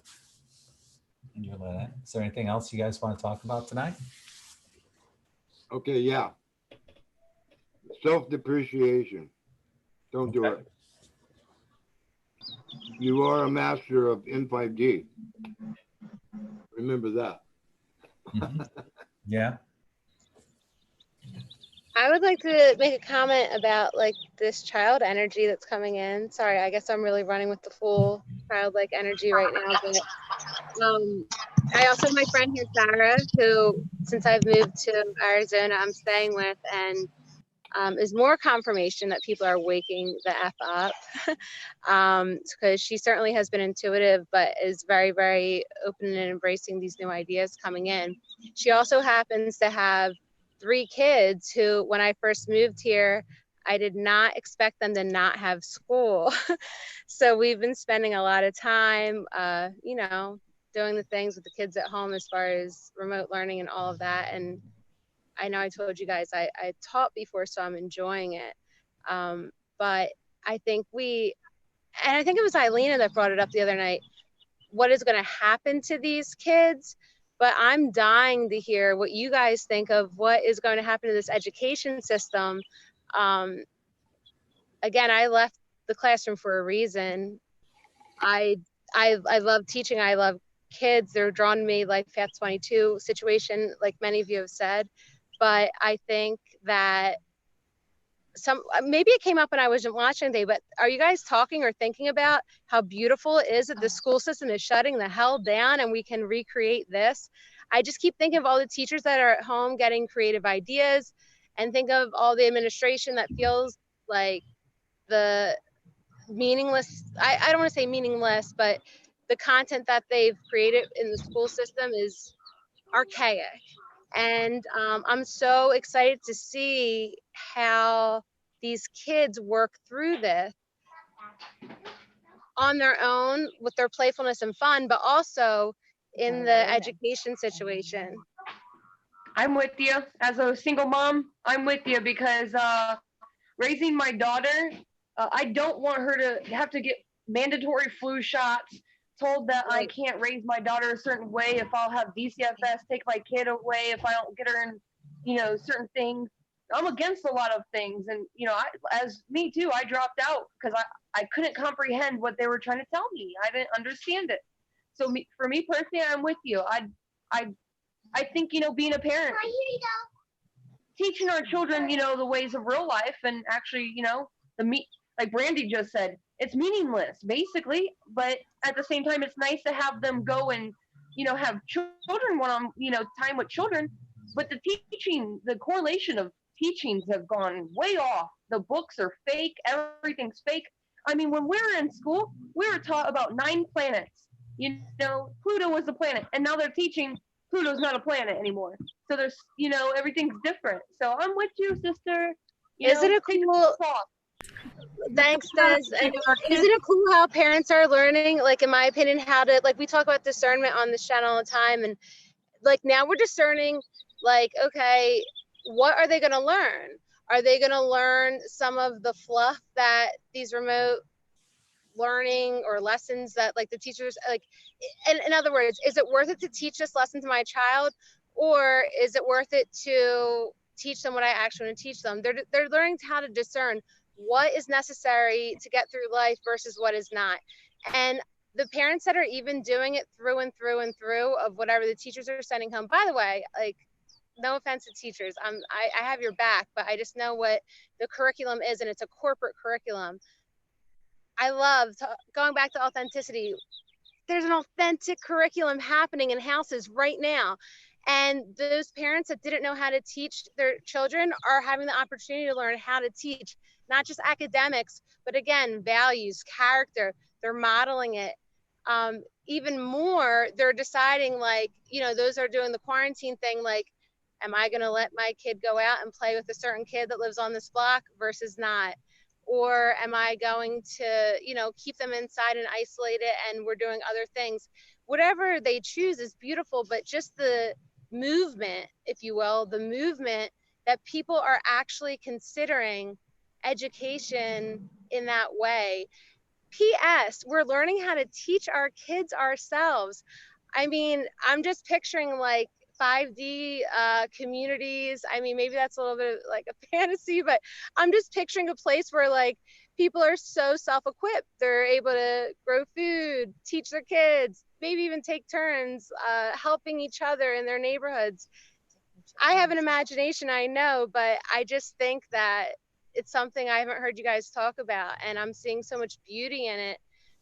Our kids are also being so flexible right now. I mean, it's amazing. It's amazing. I'd love to hear some of your ideas or experiences with that, especially those of you that are parents.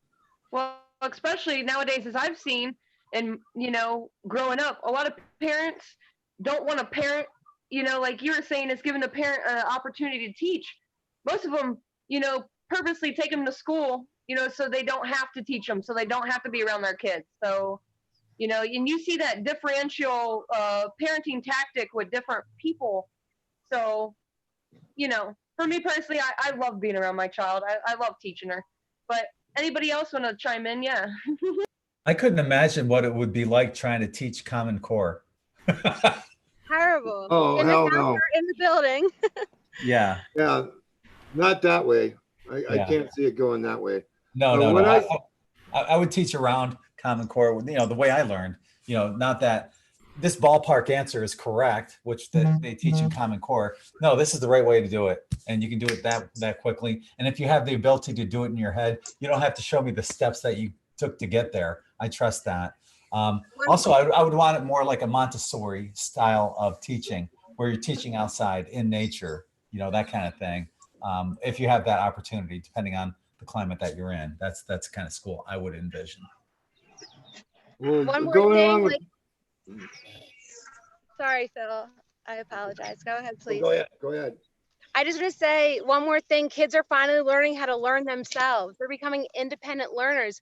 In other words, if you are in a district or a school that is, you know, the teachers are sending daily work, the kids are being forced to learn how to log on, how to navigate these platforms, how to find their passwords, how to self-check their work, how to ask for help, how to advocate for themselves. These are the real skills that we should have been teaching in school the whole damn time. And again, teachers are robbed of that opportunity, you know, God forbid, for the sake of their, you know, 30 or 40 or $50,000 they're getting paid every year. And we know, you know, as a teacher, you never go into it for the money, but like how beautiful, like I feel like teachers are getting the last laugh right now, because everything that we ever wanted to show our kids, they're now doing it on their own in their homes with the people that love them most. And, you know, I'm sure I know there are challenges, right? But working through those challenges is so dope compared to Common Core, corporate education, anything. So that is a celebration for me. Huge celebration, huge. My granddaughter is finishing up 12th grade online, and she was already doing Latin online, which that's a challenging language to learn to begin with, and doing it online, she's finding that a little bit challenging. But I've pretty much taught my kids and my grandkids to be free thinkers, so she seems to be adapting pretty well to it, to finishing up. She's a little ticked off because, I mean, they keep telling her, oh, well, now you got to do this one because it's necessary and it's stupid, like, you know, work that they're asking for. They are asking for work, which she's already finished. She was finished with everything. She was okay. We're talking about school. Okay. What How about do it? you It feel sucks. about okay, how do you feel about having to do everything online? All I'm having to do online is Latin. That's it now? What about the stuff that they're throwing at you? Oh, I don't know what new they have. Apparently they're assigning more stuff on top of the 3 packets that I already did with the paper. I'm in the last push of Latin. So. I'll tutor you, girlfriend. If you need help, hit me up. I would love to help you. We can go on a platform and I can help you with your work. Thank you. Okay, can you give us your email address or something? I'm not kidding. Actually, yeah, I would love to help. I don't know if I want to say it live on this thing. No, you can send it in the chat here, the Zoom. Yeah, let me do that. And Diana, check Privately, that yeah. out. And while she does that, I will just say that it has, oh my gosh. Hi, everyone. Hi. It has been hard to raise children in the world up until this point. And I'm so excited for them now. And I wasn't like that like a few weeks ago even. And Sarah has, her youngest, Finn, is actually in a Montessori school, and you should see how he is in this space compared to some of the other kids that, I mean, her kids are young, but you can see the programming versus not. Yeah. I don't want to be too harsh, but in simple terms, now is not. Yeah, they can't. See, I would be. My daughter's 25. She turns 26 in July. So what I would be doing. What I would be doing would be I would be teaching her the stuff that's important. For example, what we don't learn in school, I would be teaching her some of that stuff. Like, for example, here in the United States, we never learned about how Prescott Bush, George H.W.'s grandfather, no, George H.W.'s father and W.'s grandfather funded both sides of World War II and got arrested for it. Had we been taught that in school, do you think either Bush would have been elected president? These are the kind of things, there's a liberal agenda that's being pushed in our educational system. That's why they call it liberal arts. But, it's got to be fair, too, because the right side is corrupted, too, as is the left. So you want to teach, your children the truth of what's going on out there instead of this candy-coated BS of what they're teaching in our educational systems. I have a question. My son goes to Holy Cross Regional Catholic School, and they apparently are planning to open up in April, like once all of this is over. Is that how the public schools are running it, or no? I don't know. I do want to say something. Ours is not. They're saying ours is not supposed to open. Public school is not supposed to open back up until after April 30th, as of right now. Okay, so public school they have a tentative date of opening when? At the end of April is what they're saying. They're saying school, and this is in Florida, schools will open at the end of April 30th. Okay, wow. Okay. Okay, Stephanie, you have your hand up. Yes, public schools in Washington State are closed until September later this year. They're just done here in Washington State for the year. Okay. For this grade year, however they say it. Yeah. There you go. And Destiny just said May 2nd for here. Yeah, that's what our high school told us. May 2nd. I think Phil was about to say something. Well, I think other people have had their hand up, so we'll let them go first. Eileen. I'm looking around. Who has their hand up? Oh, okay, Dawn. Okay, so when I heard about all this homeschooling and everything, I was totally jazzed that teachers get to teach. Parents get to see their children's response to being actually learning and teaching. And this argument about parents going to teachers and blaming the teachers for everything because they're gone for 10, 12 hours a day out of their children's lives and aren't seeing it. I love the reality check. I love that teachers are being teachers and not daycare instructors. Now, I have no kids, but I've got family. I've got brothers who have kids. But I just love the position that has changed for them and how they're getting to flourish in this teaching environment.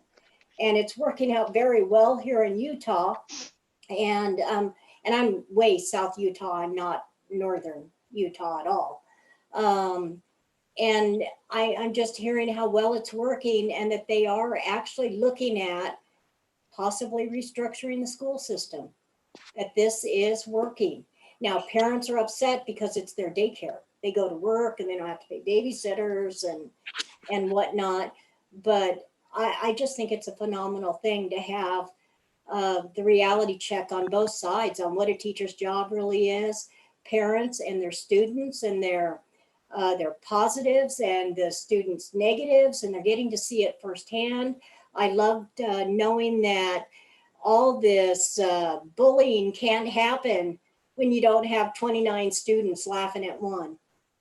And I just think that so much flourishing can happen on all of the different parties' parts because of this. And that's it. Thank you. Phil? Yeah. So what I'm seeing as the perfect education system would be where we follow the kids' interest, first off. I definitely want to teach critical thinking. And you need math and language. I'm sorry, we do. And I don't know how else to teach that but by rote. Probably some science too. And science, yes. I got to, you definitely should know the scientific method and all about that.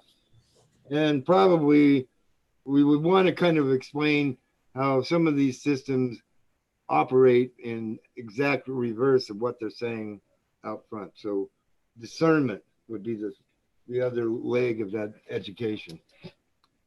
I would encourage learning an instrument just for 1 year, and that's it. If you don't like it, drop it. You never have to play it again. But 1 year, pick an instrument, learn it. I agree. Music is it does so much for you. I agree, 100%. I also think that the kids, once they get older, maybe in their like mid to, like 16, 17 years old, they should work in the service industry also. Let them know what it's like to work there as a waiter or waitress, something along those lines, because many of us have done that. And, here, I know in Europe, it might be different, but here in the United States, we, if you're working for minimum wage and you get stiffed on a tip or whatever, it hurts. And a lot of people are really paying the price for that, especially the waiters, waitresses, bartenders right now in our restaurants who are making nothing. And so I feel badly for them. My daughter's one of them right now. So, yeah. Yeah. Well, this would go with that education about how things work in the everyday world too, because what my system would say, we're going to keep these kids in a kind of a rarefied environment, pretty much of learning, and we don't want that too polluted. But in the upper grades, yeah, we're going to have to teach them government and all that stuff too. Unfortunately. We go back to the apprentice program. Before we can get this system, we're going to have to take care of the other system, I'm afraid. What you got, Stephanie? Well, I don't have children, so I'm just doing a few little observations, but I do have to say one thing that I really love about what Washington State has done with our children for at least the last 20 years is they have to do a certain number of community service hours before they graduate high school. And boy, could my generation have used that, So that's it. Yeah. I wish we would go back to the apprenticeship programs instead of full-fledged like college, because that's hands-on learning and you are learning the job that you're going to make your career into. It worked so well, and then all of a sudden they just dropped doing it. They have that in upstate New York. Last I knew, they still have that. It's called the BOCES program, BOCES. I'm not sure what it's an acronym for specifically, but they teach like auto mechanics, heating and air conditioning, stuff like that, that prepares you, to get out of high school and you're on your own. Go for it. I'd like to say something quickly about that. It reminds me of there's also a mentality that goes with that hands-on experience and tech schools, if you will. Some people frown upon that because they value a more academic experience. Well, obviously we know that hands-on and authentic learning is where it's at. But some places some districts I've worked in, for example, are doing a great job at expanding those hands-on learning facilities. They're not just doing hair or working on cars. They're working as florists. They're working at, wedding venues if they're florists. They're practicing. And I think that that's one of those old, stigmas that needs to be released. I think that, again, this authentic learning that we're able to do now, just with the character building, the mental health component, teaching kids how to be resilient, teaching kids how to, when things don't go their way, when they don't get to have that birthday party because they're in quarantine, because they don't get to, embracing the unknown even. Come on, like, are we going to go back to school or not? Am I going to see my friends or not? Also, don't dumb down how our kids are missing out. We talk about professional sports as a distraction. a lot of kids love the sport or the extracurricular activity that they're participating in, but there are many, many, many of them that actually despise it. They're doing it because they're pressured by their parents, by their peers. You know, some places are more competitive than others. So I understand there's a spectrum of what I'm talking about, but I think these are things that I'm excited because people are thinking about it, and you know, I'm very optimistic that it's going to be restructured in a beautiful way, whether people choose to send their kids back to structured physical school buildings or whether they choose to come up with their own system within their family, within their neighborhood, communities, whatever, where they're teaching learning that is meaningful learning. And I'm just excited that you guys, everything that all of you have said, Phil, Diana, I just love hearing your opinions on that. That's a good point you made about, you know, extracurricular activities and sports. I played every sport in high school. And while I enjoyed doing that, you know, once you're out of school for the summertime, you're still going to play. So you don't really need the school. We still played football outside of school football. We still played basketball, baseball, you know, whatever sport you threw in front of me, I played, you know.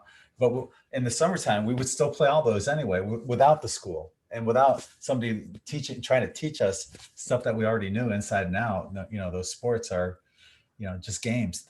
That's all they are, is games. So you're going to continue doing those games outside of school if you really love them.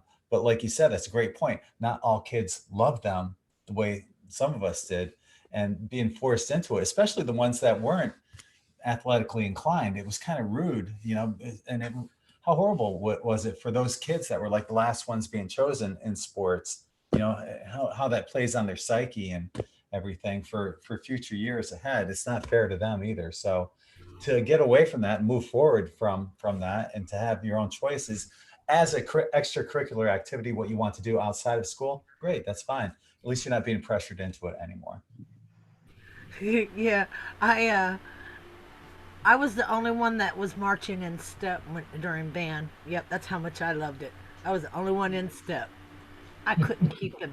How do you know? Maybe Yeah, how do you know you were in maybe step? you Come were the on. only one out My of step. mom said, she said, look at there, Diana's the only one in It step. was your own drummer. I get what you're saying. Yes. Yeah, It was that's your funny. own drummer. That's funny. Right. Yes, and I hated it. I really did. I hated it, but I played it. I did it because I was like forced into it. You know, it's like you gotta be in band. Okay.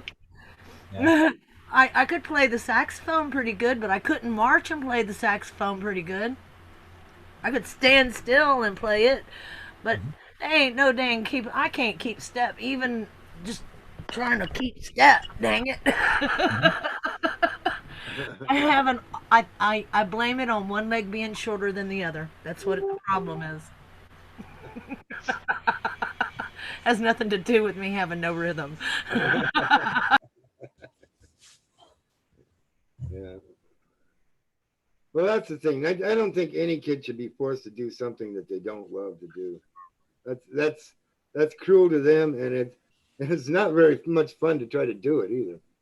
At the same time, can I just say a lot of children do not know what they like? And I guide and teach my son, and I make a very vigorous schedule for him. You know, he has a schedule every day to when he's eating, to when he's learning, to when he's playing. And I think that for younger kids, directing their path helps build how they're gonna view and build their future, you know? Well, I think that's the number one problem. We don't explicitly ask them in school, what do you actually like? How can we help you develop that? What clubs can you try that will enhance that skill or talent? It's not explicit. And when you do ask that question, you're right. You get the answer fast because these kids know. They know. How beautiful would it be if we're allowing them to embrace their gifts, talent, skills, whatever they choose, and use that to serve the world, themselves, make money on it? I mean, Mm-hmm. it's Had I been asked, a cool idea. I would have chosen art had I been asked. Over. Had you been asked, had you been asked, isn't that that's what gets my heart. Had you been asked. And when I tutor the students that I tutor with my tutoring business, I always ask them, like, what do you actually like? What did you actually want to do? And you know, by the time they do get to middle school and high school, it's diluted. But when you ask them early, boy, do they know. That's boy, right. are They they know. willing to hop on that wagon of whatever you put. They see the infinite possibilities. They see the highest potential of that. They have that imagination. They have that thirst, and it's not polluted with societal norms. What they're like, take it, you know, teachers or parents have told them, with the best interest usually, but sometimes that pressure, well, I think all the times that pressure dilutes it, and they miss out on how they could really contribute to the world. And God forbid, do a line of work that they get paid for, that they actually enjoy. And that, again, back to authenticity. Obviously, I get very excited about it, and I'm going to let other people talk. But thank you so much again for that comment. I can tell you that, you know, in high school, and that's, you made some incredibly valid points. Thank you. In high school, junior high and high school, I graduated at the bottom of my class. I found school incredibly boring. I couldn't pay attention to anything because it was just never caught my interest. But learning about things that you're actually interested in, that makes all the difference in the world. When I eventually went back to college, the first time I went to college, I joined a fraternity, partied my ass off, flunked out miserably twice, We all did. 3 times. But As when I went back as an adult learner, I ended up going for something, number one, that I really enjoyed, psychology. And I graduated for my BA and my master's with honors for both of those because I enjoyed learning about psychology. Why do we do what we do? If the kids were learning about stuff at an early age, what they really were passionate about, they would excel and go far beyond what they would do if they didn't have to go through 12 years of bullshit. Can you hear me? I just wanted to check. Can anyone hear me? Yes. Oh, good. I think that in the future, I mean, this is going a bit for, quite far on, but it would be some of it telepathically, a bit like you say when you send the 3D holograms, Greg, is it something like that? Yeah. But first and foremost, you've got to have teachers that are passionate about what subjects they're teaching, because it's that, making it so boring. A lot of teachers, or they did when I was at school anyway, and just as that gives children the passion for these subjects. And as well, I think you have to support them and let them try anything. It doesn't really matter, if they try and decide they don't like something, they can as many things, because you want to give them all the options. Eventually they might find something they like. Is that a Texas accent? Oh no, it's I'm English. That's English. I know. I was just kidding. You're making fun of Texas. I'd like to know.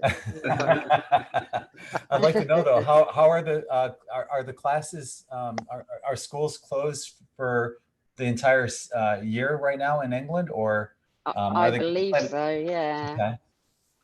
They don't plan on opening anytime soon, like here in some states in the United States. I don't think so at the moment, no. But I mean, I haven't really been paying attention. Huh? Allie is from England. She was shaking her head no also, so yeah. I don't think so. Yeah, so no time to go back. No. See, she has that Texas accent too.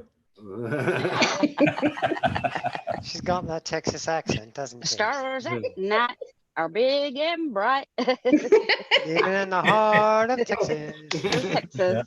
Yeah. Yeah. That sounds really weird. Yeah. Sing it with an English accent, would you? Okay. Chop chop and all that. All right, if y'all are gonna hee-haw, you gotta do You it. gotta get the southern accent. Like, come on down. Come on. There you go. Ah, y'all. So one thing I did experience in evolution is recognition of something that Osifius channeled, one of the guys that channeled generations. Isn't it fantastic that people die? It's not rude. Think about it for a second. Because one generation allows the next generation to grow, even though sometimes they go kicking and screaming. But when they're done with the game, the next generation has the baton passed to them. And like, where'd she go? Caitlin, the teacher, seeing that idea. You guys seeing that idea is the next generation. You know, I'm in my 50s, my parents are in their 80s. They said, you got to get a good job. You got to go to work because they grew up with no jobs. They grew up in the Depression. They grew up in war. So those generations are dying off. They're going to different games. They're transfiguring. And then I think it's the next generation to offer that change. So I would have loved to not to understood what they taught me because like you, Greg, I was really incredibly bored with the education system. Here's what they didn't teach me. They never taught me how to do my taxes. They didn't never taught me anything about taxes. They never taught me what happens with the checkbooks. I never got an I idea. don't know how to do that. I did get one thing. I did get home ec. So I learned how to cook and run a stove and sew. So I did that, but they never taught me how to change the oil in my car. They never taught me how to change. They didn't prepare me for the life interactions. And they prepare for the idea of educated person means good job, means the output. And of course, they throw you out there and then you go to get a college, you get higher education, everyone. But the idea is you're always achieving something for the gratification of money. Like you said, we need teachers that are passionate, not teachers that thinking they're doing a good thing, but in their heart they're doing a good thing because they can't get enough of teaching. Those ideas, relationship to passion, are what's coming up in all of you and all of us and the generations. So those older generations that are choosing to leave the planet, that are aging, that vibration is no longer around and the change can allow without so much resistance. And as each one of us enlightens ourselves and chooses that authenticity, great word, and offers that change and allows our children not to be confined to the same dormant idea of political asylum or educational asylum, separated from the idea of your own passion, but to do the construct of always achieving something into the future and trying to be proud and be image and look, mom, do you love me now? Because I'm educated and I have a good job. Do you love me now? And realize that that passion allows you to explore the consciousness, the art of your own existence. And I think this is what this generation is now offering. Did homeschool. Oh, okay. What do you want to do? You're actually a creator. You're not a child, and I don't need to fear or something. And I think that's fantastic amount. So it's always change comes in many different lights. What lens do you choose to see it under? You have 3D lenses, 4D lenses, you have perspectives of change lenses, positive lenses, negative lenses. Wherever you approach your life is your truth. And Kaylin, you offered something awesome that this could allow people to make a different choice that they were never aware of because it's kind of thrust into their reality all of a sudden. And here we are with all together. And now, well, how do we get smart? How do we get educated? What do you like? What's out there? What's available? What's passionate? And allow that person that we were raised on to be ground into an idea. Everyone's seen Pink Floyd. We don't need no education. We're not on a conveyor belt being grinded up out for hamburger meat so they can fleece us to be an idea of keeping the economy going. No, we're passionate collectives of consciousness that are now realizing its own value in its own existence. And it's great change. So I don't know, just be that, you guys, just be that frickin' I am, and it'll all be right as rain, you know? Yeah. As Rex Bear says, be the change you want to see. Yeah. Represent. People don't wake up with flashlights. They don't wake up with preachers. People wake up with enlighteners that say, you know what, it's cool to be you, whatever you are. Don't follow me. I'm not a leader. No, don't do that. Don't follow a way. Be your way. And the bravery and the courage to do that is only represented. So as light workers represent the freedom of their own isness, it allows others to enlighten their own journey. I mean, through diversity, don't we have unconditional forever? I mean, conformity means a limitation. You know, once you unify with yourself, you see the beauty with diversity beyond question, because it's consciousness coming to you as your own evolution. fantastic, baby bombastic. Go ahead, darling. Go ahead. I'm sorry. I think you just called me a dinosaur. No, oh, that's right. You're a dinosaur. That's right. No, I'm joking, but I do understand perfectly what you're saying. But even some of us in this older generation grew up sort of as most of us have, like the black sheep, the rebels. Yeah. Who saw possibilities and not even though the structure was very valid for me, the structure that I was born into, that I grew up in, helped me to define and find my path in life. Right. And for that, I'm grateful. But I understand 100% what you're saying, that I think we need to take a little bit of the structure, but allow everyone to have the freedom to see where their passion is and to use the gifts that we were born with, that we brought with us. You know? Yeah, whatever stepping stones you do. Absolutely. And you're not a dinosaur. I was kidding. I really was. You're not. But I was like, wait a minute, is he talking about me? You're definitely enlightened. It's okay. I've been called worse. No, it's okay, Mary. I kind of thought that too. When Phil's going, what the fuck, Roxy? What the hell's wrong with you? I'm not ready to go yet. Yeah, I have me a lot neither. to contribute. I do too. I have a lot still to teach and learn every day. Yeah, and actually that was the other thing I was thinking about. You know what was the best thing for me? They instilled in me a passion for learning, and that has driven me all my life. I have to know more. You know, once again, I think it boils down to, what I was asking people, as adults, ask it to children too. If there was no such thing as money, even though, at a young age, they really have no concept of money, but take the equation of money take money out of the equation. What are you going to say? If there was no such thing as money, what would you be doing? What do you want to do with your life? So if money was no issue, it would probably change a lot of people's perspective on what they would want to do. So, yeah, I heard one little girl say, "I want to be a mermaid doctor." Great. Maybe that'll lead them into being a veterinarian.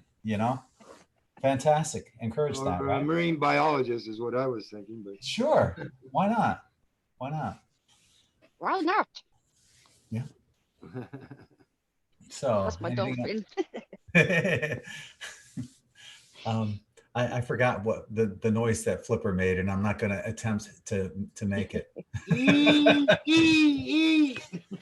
It sounded exactly like Phil. Yeah. Not exactly. Phil nailed it, right? He nailed it. Yeah. Yeah. Yeah. I thought it went more like. There you go. Get a little closer to home on that one. I'm sorry, but shouldn't every self-respecting Floridian know how to speak Flipper? I send it out telepathically. When I'm in the water, I send out telepathic messages like Aquaman. Well, he's on the Gulf side. He doesn't get it as much. I took dissertations telepathically. Yeah, so do I. Manatees and dolphins are attracted to me when I go to the waters. They come to me and yeah, I kind of do know their little kind of make that noise when they come, and they come. I guess they recognize my putrid attempt at being a dolphin. They think it sounds like your saxophone. Yeah, probably. I can't march in step.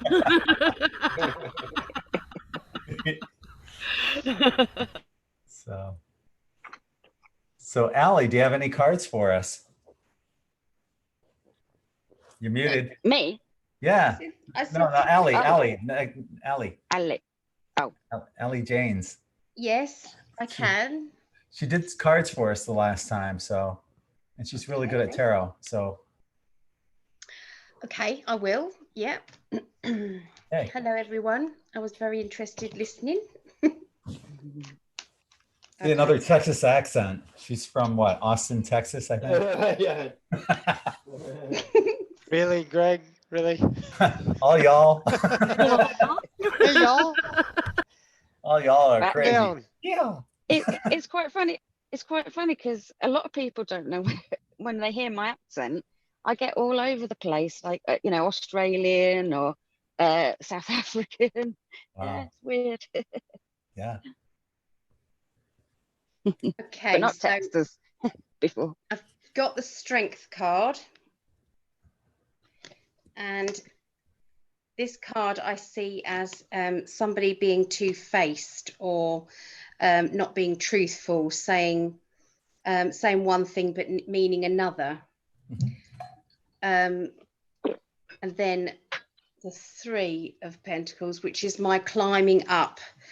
And I think that's us. We are climbing out of being sheep and starting to look now at what's going on behind the words, what really is happening. And I think there's going to be a lot of people out there who are angry when they actually realize. I remember when I first started looking into what they call conspiracies, but really the truth. I started looking into it and I thought, do you know what? That's made me cross that they could absolutely do that and kill people, and their kind of truth is hiding it all. So I think that people are going to get, first of all, angry, which is what I did, and then I think people will be looking for answers, and it's going to get busier. This movement will get busier. That's what I think. So the veil is lifting. That's what I feel, definitely. Heck yeah. Yeah. I Yeah. agree. I agree. So if you guys, Yeah. if you guys watched that New Year's Eve prediction I had, I made that prediction where I think that by June, we're going to start seeing a huge amount of these sealed indictments being unsealed. And man, the normal people, we're actually the normal people, but those people that consider themselves the normal people, they're in for a rude awakening.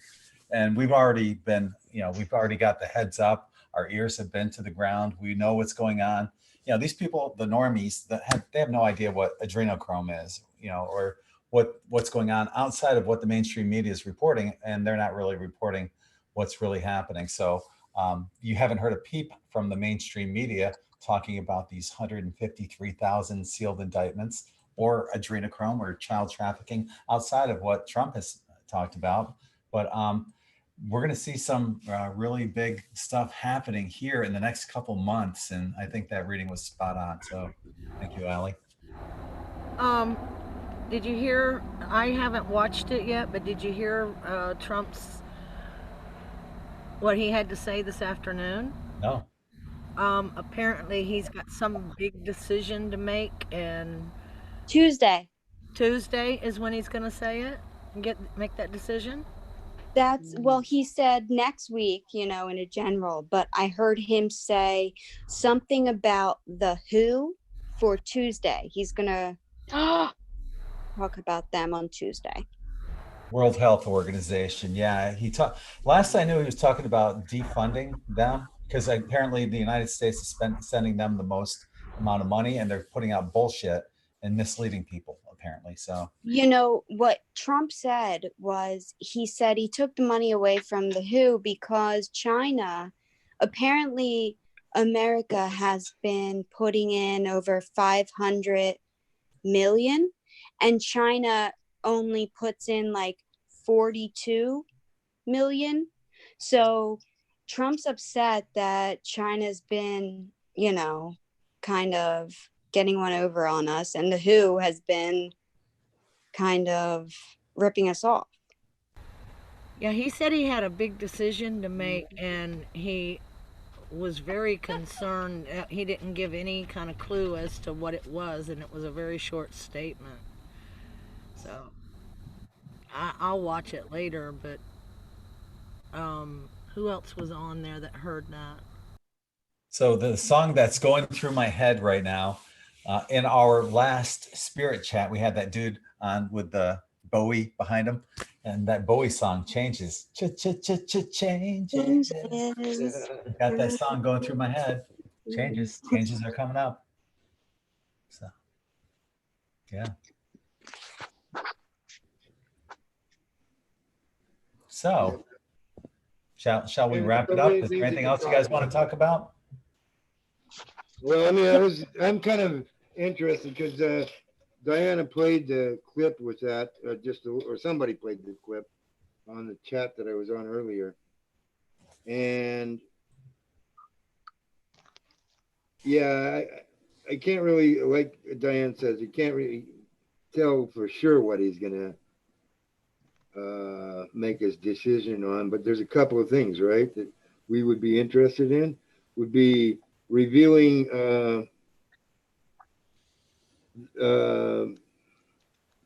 who's being arrested, or to reveal that part of about it. It could be he's making the decision that he's just gonna ignore the CDC and go ahead and put America back to work. That's another possibility. There's so many things he could be doing, he would consider a hard decision to make. But the voice implications was he was very shaky about it and very unsure of what he wanted to do. And it was very brief, wasn't it, Phil? Yeah. It was short and sweet and didn't say anything other than he had a decision to make. That's Big one. basically what it was. Can I ask something? Sure. So Q wrote a post about cannibalclub.org. Can I talk about this for a second? Do you mind? Sure. Okay.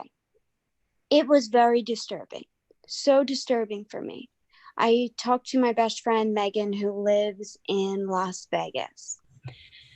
And we reviewed the entire website. And on the website, there is a section for not entrees. It's like what they serve people, right? With all the human meat. And they say they get it from young and healthy individuals. And then at the bottom, in black ink, in red, you can barely read it. It says, because the people who give them their bodies, the companies do not want to reveal their name. That's fine. But it's very, very startling. For me, very startling. I am not okay with it. And I don't know many people who are okay with it. I thought it was illegal to eat humans. And if it's not illegal, why in the world is it a .org, a company that is not making money off of their website? It's very frustrating. Well, this is what I got today. I recommend, if you follow Q, then also follow In Pursuit of Truth 1776 on YouTube, because he talked about this, and it was on drop 3919. How do you hide the truth? Create a website and label it fake. So what if that website, it's gonna cause a lot of stir. People are gonna believe that it's real. What if it's fake? How do you hide the truth? Well, you create a fake website like that and shock the hell out of people. Even though it is true, people are going to discredit it, right? So that's what iPod in Pursuit of Truth was talking about today. So like I said, check him out on YouTube. I'll put a link in the more info section to his channel, because I subscribe to him and I recommend that. In Pursuit. Yeah, that'd be cool, because, and I thought he would be talking about people that weren't cannibals, Well, yeah, I did see I did see the website, and as a matter of fact, I was on Twitter and I followed a couple other leads. There's this person that is on there. I think it's an Asian woman by the name of something like Raven Chen or something like that. I saw her. But somebody was saying, what do you think about when you hear Rachel, what's her name? Rachel Handler is the one. Chandler. That's it. Rachel Chandler, which is that child handler, right? That we heard about, I believe, through the Nexium crap that was going on last year or the year before. Oh yeah. Oh yeah. Yeah. Yeah. Yeah. Rachel Chandler's name was coming up. So that name was so close to her name. It was almost like a play on it to really make you say, oh, you know, what if? But yeah, I think that was kind of like a fake website, but it's real and it's happening. I don't think it would honestly advertise like that out in the public, you know? So I think that's what Q was getting to. Stephanie. Two things. I ran across that website well over a year ago when I was beginning to get into this research, and I could not sleep for months because of what I was learning. Right? So it's pretty old and been out there and updated to be a fake website. And two, does anyone besides me remember, wasn't Raymond Chandler some kind of detective? Were there Ray Chandler mysteries? I don't know. I don't Okay. know. All right. Well, that's all. Okay. But that's interesting though. Yeah. Thank you for bringing that up. That might trigger something in someone to remember something. But yeah, it was Ray Chandler, and that was a female, and that name was so similar to her name, so it just kind of rung funny to me. But yeah, that's the bottom line. I think that's a deceiving website, and Q kind of pointed it out and is calling him out. So Ray Chandler and Epstein just came up. Yeah, they're tied together. Yes. Wow. Yeah. So yeah, you guys that are watching, you know, if you want to go down that rabbit hole, just type that in to a search, Ray Chandler, Epstein, and you'll see a lot there about it.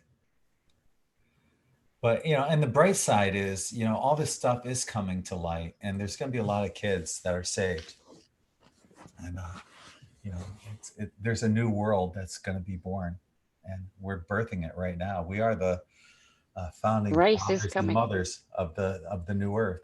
So we need to be there for these people, especially the ones that don't know anything about this. They're going to get slammed when this stuff comes out into the open. We already have the heads up. We've been researching it.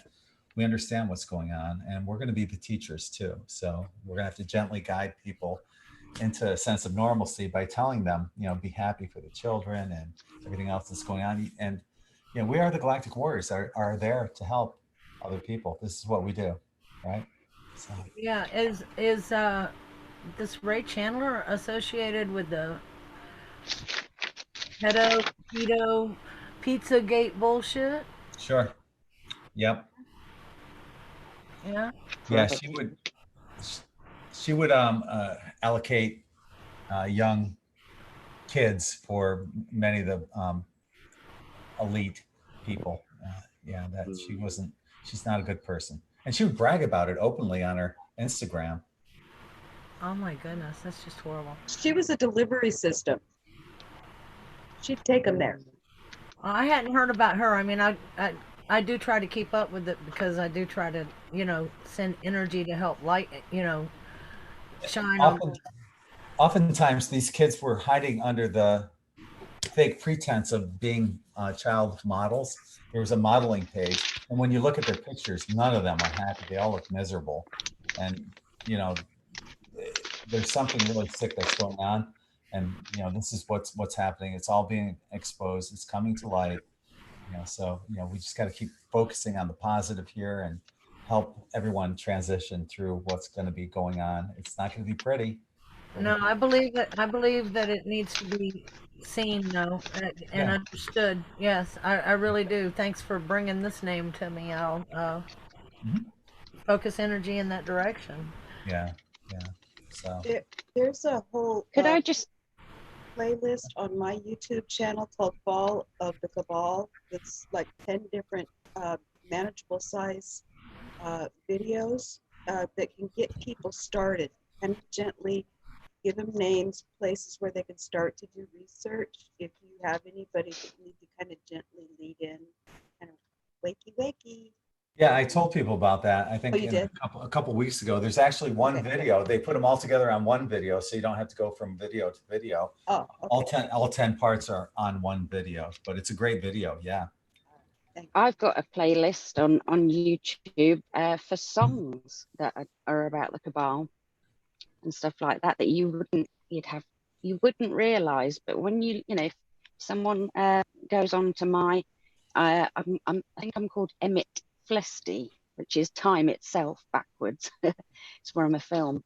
But yeah, I've just put a load of songs on that I think might be about them. Sound of Silence is one. Yesterday by the Beatles. And I also think, I know it sounds crazy, but the thing that Trump said, I think it's related to a show over here in England called Doctor Who. I have a feeling it's got something to do with that. I know it sounds weird, but we'll just have to wait and see. Why It doesn't sound weird. Wow. It's really late over there in England. It's like 2:25 right now, right? Yeah. You guys are the party animals of England, apparently. Well, I don't sleep very well, so okay. You know, and I don't mind because I like, you know, listening to your chats and stuff. So awesome, great. How did you find it? How did you find In5D, Alexis? Just on YouTube. Yeah, I remember whether it was whether I was just flicking through different things. I can't remember, but because it must have been about a year ago. Okay. Cool. Yeah, been around since 2009, so took you a while to find us, but I'm glad you did. Me too. Yeah. So, anything else you guys Where'd you go, Phil? About? I'm still here. Maybe next maybe next time. I've got an oracle deck called the Phoenix cards, but it's got such a lengthy description that it's really, really good. But obviously it's getting on now, so because it'll probably take me half an hour to read for just one card. But they're all different they're from past life, you know, like in different cultures and stuff. And what's the name? It's really cool, but maybe next time on. It's called The Phoenix Cards. Okay. By Susan Shepherd. SHEPPARD. Susan. SUSAN. Cool. Yeah. I got it on maybe eBay or something. I quite like, you know, collecting ones that I don't know if it's still in print or anything, but yeah, maybe next time. Yeah, we're always looking for anyone to read whatever cards you want. So yeah, I don't care if you have playing cards and you can read playing cards. Some people actually do that. Playing cards. Yeah. So but these are really good, I suppose, because because I mean, if you're doing a reading for a particular person, you know, they be literally cards, you know, talking about one of your past lives, but you can also use them metaphorically, you know. So yeah, it'll be interesting. I'll maybe pick one before you know, the next chat, and then I can we would like that. Thank you. So yeah, I think I'm going to wrap it up right now. I want to thank everyone for joining us here on Zoom, as well as on YouTube. It's been a fun evening, as always, and hopefully it's been informative and interesting for everyone. I want to encourage people to check out in5d.net for shirts like this, high energy, high vibration shirts. Check out patreon.com/in5d.